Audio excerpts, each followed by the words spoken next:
Hi friends, welcome to you family. இந்த 4 நாள் climate சேஞ்ச்னால நிறைய கோல்டு பிடிச்சிருக்குங்க. த்ரோட் பெயின், காது வலிலாம் இருக்குங்க. அந்த மாதிரி இருக்கும்போது இந்த மாதிரி சூடாக சூப் வச்சு குடித்தோன்னா நம்ம கொஞ்சம் ரிலாக்ஸாக இருக்குங்க. இன்றைக்கி நாம் பார்க்க போகிறது முருங்கைக்கீரை சூப்பு தாங்க. இந்த சூப் எப்படி வைக்கிறதுன்னு வாங்க பார்க்கலாம். முருங்கைக்கீரை எலசாக பார்த்து எடுத்துக்கலாங்க. காம்போடவே சேர்த்து எடுத்துக்கலாம். காம்பும் சேர்த்து நம்ம சூப் செய்யும்போது நம்ம உடம்புல இருக்கிற கெட்ட நீரெல்லாம் வெளியேறிடுங்க. சூப் செய்யறதுக்கு ஒரு சூப்பரான மசாலா ரெடி பண்ணிடலாங்க. இந்த மசாலாவுக்கு 1/2 ஸ்பூன் ஜீரகம், 1/2 ஸ்பூன் சோம்பு, ஒரு சின்ன துண்டு இஞ்சி, 3 பல் பூண்டு, 1 ஸ்பூன் மிளகும் இஞ்சியும் உங்களோட காரத்துக்கு ஏற்ற மாதிரி எடுத்துக்கோங்க.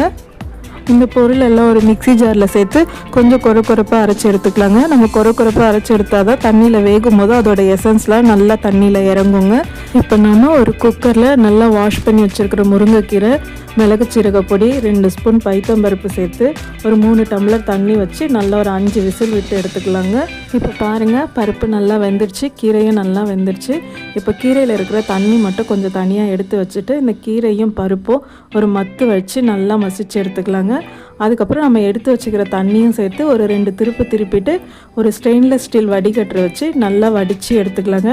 நல்லா அமுக்கி நல்லா பிழிஞ்சு எடுத்துருங்க. அதில் இருக்கிற எல்லா சாறு எசன்ஸ் எல்லாம் இந்த தண்ணியில் இறங்கிடுங்க. அவ்வளோதாங்க, நம்மளோட சூப்பரான முருங்கைக்கீரை சூப் ரெடி ஆகிடுச்சு. இப்போ நம்ம சூப்புக்கு தேவையான உப்பும் மிளகுத்தூளும் சேர்த்து லேசாக ஒரு கொதி விட்டு எடுத்து பசங்களுக்கு சூடாக கொடுக்கலாங்க. இது நம்ம சூடாக குடிக்கும் போது நம்ம தொண்டைக்கு நல்லா இதமாக இருக்குங்க. சளியெல்லாம் நல்லா கரைஞ்சி வரும், த்ரோட் பெயின்லாம் சரியாகும். இதில் நிறைய அயர்ன் கண்டென்ட் இருக்குங்க. வாரத்தில் ஒரு நாள் பசங்களுக்கு இந்த மாதிரி சூப் வச்சு கொடுங்க. இதில் கார்ன்ஃப்ளவர் எதுவும் சேர்க்காதீங்க.